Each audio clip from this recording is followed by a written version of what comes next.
100 kalahok ang nagtagi-isa naman ng galing sa pinakamalaking Rubik's Cube competition sa Pilipinas. Pero agaw pansin ang pinakabatang finalist na nakabuo ng isang 4x4 cube sa loob lamang ng 1 minute.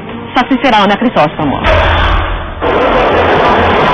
Sa bilis ng pagpihit, di na halos masabayan ng mata ang kanilang pagbuo ng Rubik's Cube. At higit kumulang 1 minuto lang, buo na ang 4x4 cube. Yan ang galing na ipinamalas sa mga kalahok ng Rubik's Cube Philippine Open 2008. May mga nag-exhibition pa. May nakapiring na binuang 3x3 cube. Meron namang isang kamay lang ang gamit. Pero sa 4x4 cube category, pinahangan ng 11 taong gulang na si Benjamin Bertuccio ang mga manonood. Siya ang pinakabatang finalist at nakuha niyang 3rd place sa kanyang 1-minute record.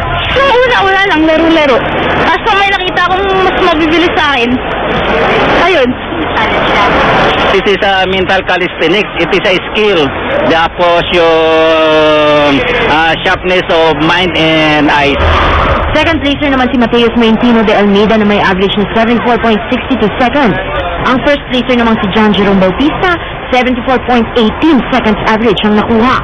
People have been just getting better and better, and it's been getting so much more competitive.